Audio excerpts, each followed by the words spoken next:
konting piga-piga sa mga kalamansi. Siyempre, hugas-hugasin ng kamay. O, tapos, may naiwan pa pala akong kalamansi. Hiwa-hiwa. Yan. Hindi pa natapos. Piga-piga ulit. Hanggang sa matapos. Nangangasim ako.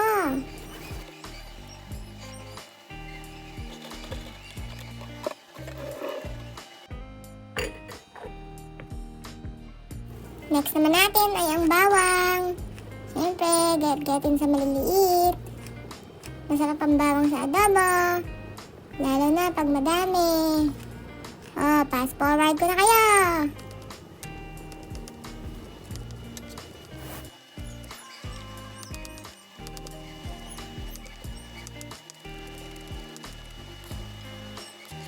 Sabi naman sa inyo sobrang dami. Oh, onion naman tayo. Oh, nagtanggal tayo ng mga balat ng sibuyas. O, tapos, fast forward ko ulit kayo. Hindi pa natapos. Ang dami din. Yan, oh. Chop, chop, chop, chop. Tapos, set aside. May naiwan na naman akong kalamansi. Ba't ba ang daming kalamansi? Next naman natin ay ang patatas. Siyempre, di mawawala ang patatas sa adobo. Pampadami din yan. Siyempre, kailangan mag-budget-budget din pag may time. Hanggang bukas pa ang ulam. Okay, hugas-hugas. Hugasan para magamit sa patatas. Okay. Magbalat na tayo niya ng patatas. Tagal naman ni ating. Diyos ko. Mabagal-bagal magbalat. Yan na. Fast forward ulit.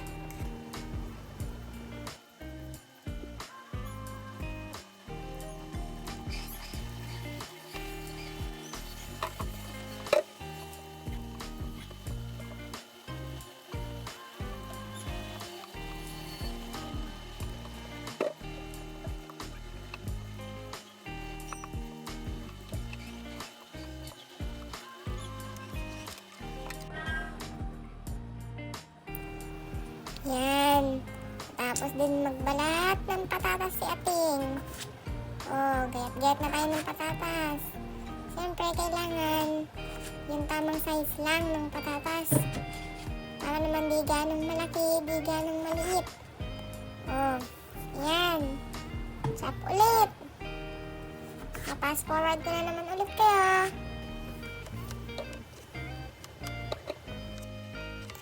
Alam nyo, kahit na ka-chop-chop lang yan, siyempre sa init ng panahon, sobrang pawis na ako dyan. Diyos ko, bagone, hindi pa ako natapos, kaka-chop. Tagal naman ni ating mag-chop. Oh. Siyempre mamaya ako pa yung lulutuin. Ready ko lang yan para mamaya hindi na ako mag-chop mamayang gabi.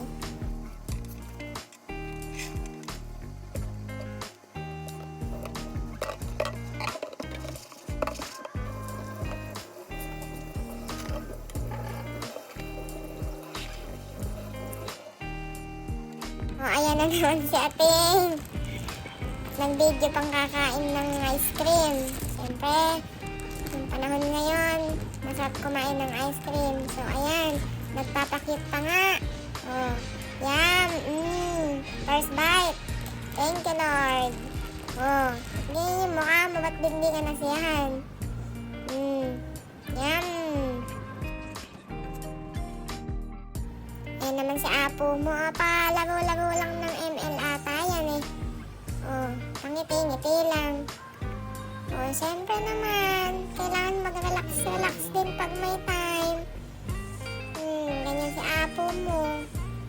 Siyempre, iiwanan ko na naman yan. Tapos, pupunta na naman ako sa mga pusa ko. Oh, ay na Apo, pareho din naman pala. May isa-isa din silang nakahiga. Oh, kasasarap naman ang buhay ng mga yan, oh. Oh, kundi di Shiba. baba mo na. Pepper.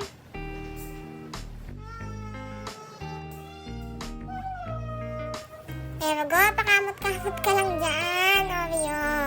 Kasarap naman ang buhay mo. Ka-floppy mo naman daw. Patingin nga. Hoy, huwag mo akong isnabin. Pag may pagkain ako, kinukulit niyo ako.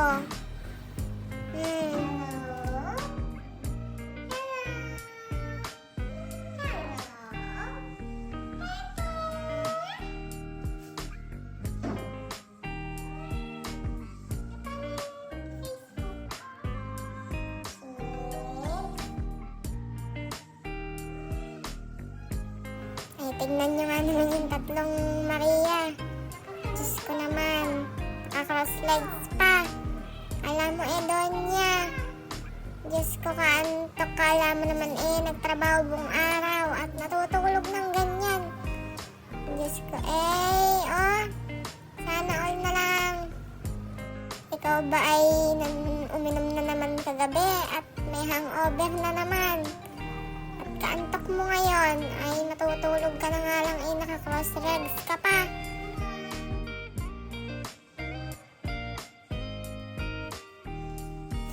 Totoo lang, yung mga alaga ko ay napakaswerte. May mga cat food at may litter pa, may sarili pang kwarto. Yung ibang pusa dyan, pag-alagala lang sa kalye. Minsan sasaktan pa ng mga tao. 7 sila, mga prinsesa. Siyempre, hindi ko pa alam yung kasarian ng tatlo. Ayaw magpakita kung lalaki o babae. Ayan, may sarili pa silang pagkain. Dami-dami. Kaya ang lilinis nila ay may sarili silang kwarto. Kita nyo naman, naka-tiles pa.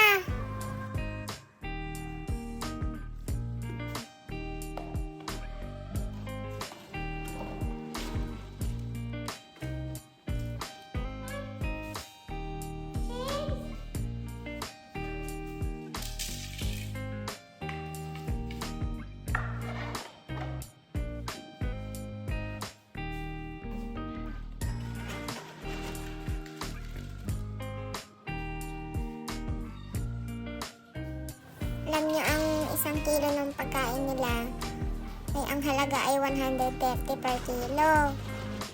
Tapos ang binibili ko sa kanila kada 1 linggo, siguro nasa 4 na kilo. Siyempre, may dumagdag na 3, anak ni Shiba. Hindi mo naman pa pwedeng hindi pakainin. Magkakasama lang sila sa kwarto. Plus liter pa nila. Siyempre, liter nila yung 10 kg. Nasa 250 na ngayon. Diba? Tapos, ayan, minsan, snab-snab pa sila sa akin. Sila pa yung mas donya.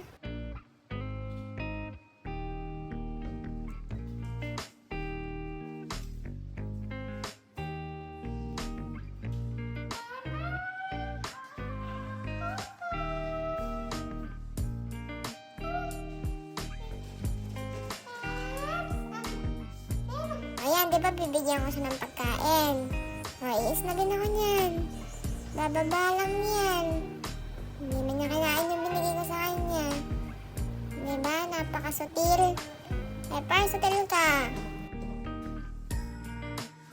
Ito naman sa Orangey. Orangey daw kasi orange sa Japanese. Tapos ito naman si Daikon. Hindi ko na alam kung ano yung Daikon. Basta yun. Ayan yung nanay nila. Tapos yan naman si Oreo. Yan, na-adapt namin yan noon. Ayan naman si Ligaw, yung binigay sa amin. Akala namin na Ligaw, pero hindi pala. Tapos, ayan, iniwan ko yung cellphone. Siyempre, titingnan ko na naman kung anong gagawin nila sa cellphone. Ako pa yan. Tagal naman, umalis naman ni ating naman. Diyos ko naman. Kaantay sila na iwanan ko yung camera. Kasi paglalabaan na naman nila yan, minsan nababaldog-baldog nga yan eh. Iniwan ko sila. Kasi iba kain ng kain dun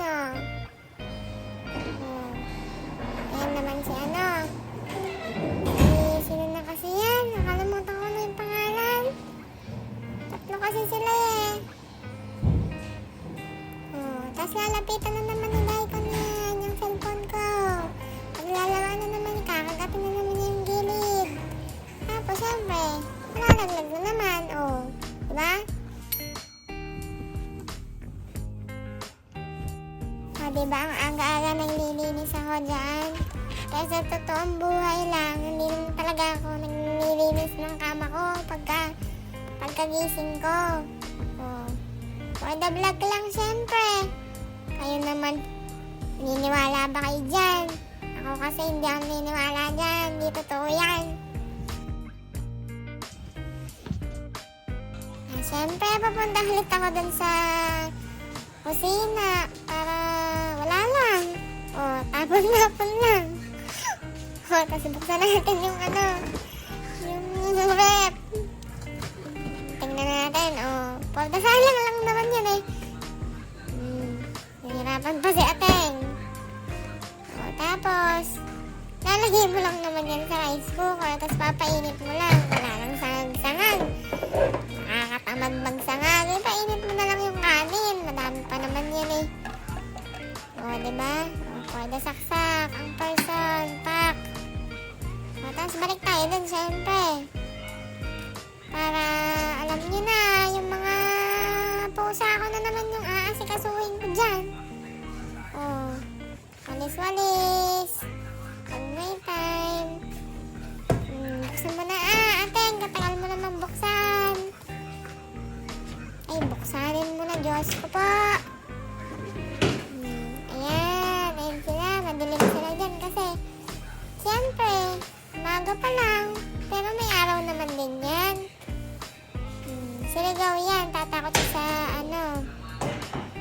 tatakot siya sa walis. Hindi niya alam na walis yan. Siyempre, pusa siya eh. Buksan na natin yung mga bintana nila kasi nakakamoy na yung mga pupo nila.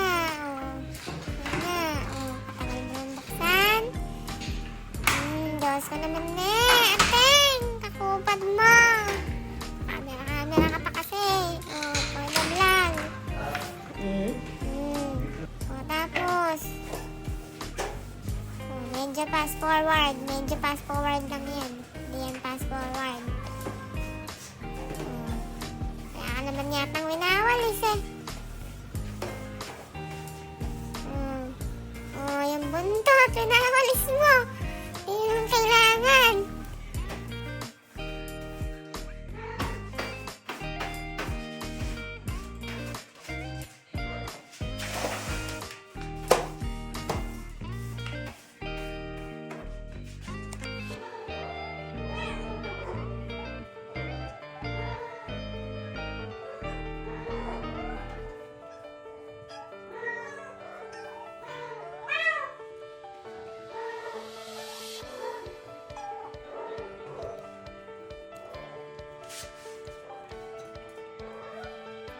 Kahit na sobrang gastos nila, tsaka minsan ang kukulit nila, syempre hindi pa sila nakapon. Hanap sila ng mga boys. Hindi naman talaga sila pwedeng lumabas dahil baka kapag ka nabuntis yung lahat, ang dami-dami ko nang aalagaan. Dyan muna sila, papakupon ko din sila pag meron ng time. Kasi yung iba, maliliit pa, tas wala pa ako nahahanap na magkakapon sa kanila. Kaya ganyan-ganyan na lang muna, taste-taste na lang muna sila. Siyempre, mga sweet din naman kasi mga yan, kaya nakakawala din ng pagod. Kahit na araw-araw mong lilinisin yung kwarto nila, magastos sila sa pagkain, diba? At least, andyan sila, alam mo na safe sila, hindi sila sasaktan ng ibang tao. Kesa nasa labas. Patingin-tingin pa yan, So, Oreo.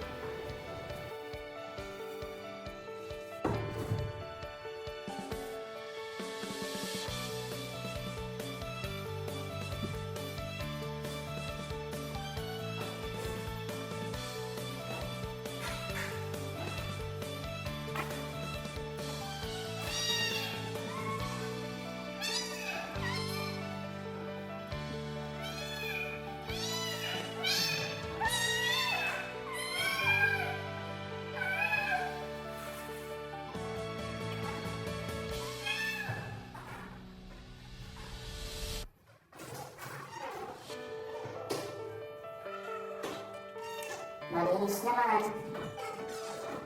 Hello, Daikon. Ay, bigla namang na-brown out. Pinatayan naman ng ilaw. Ay, binuksan din naman. Okay. Ayan, di ko alam pangalan yan. Ano ba yan? Basta may pangalan yan eh. Paamoy-amoy lang siya sa camera. Hindi alam kung ano yun eh. Kakyat na Daikon. Ay, ang RNG naman daw. Yan, palaro-laro lang sila dyan. Minsan naiinip din sila. Siyempre, parang tao din sila, naiinip din. Kaya pa-fast forward ko na kayo dahil nakakainip tong part na to.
Siyempre, kung ano yung pagkain namin kagabi, yun din yung pagkain namin ngayong umaga. Ayaw na kasi namin na may natitirang pagkain, o kaya hindi siya nakakain. Kaya kinakain namin kaagad kahit na umagahan pa lang, adobo na yung ulam namin. Okay lang. Basta maubos siya. Tsaka masarap na may luto ko ah. Sabi ko. O, diba kakain naman eh. Tapos, for the angulo yan. Siyempre, dapat maganda yung angulo mo, ate. Oh. Diba? Ah. Si lola mo, kuha ng ulam ko. Favorite niya kasi yan eh, adobo.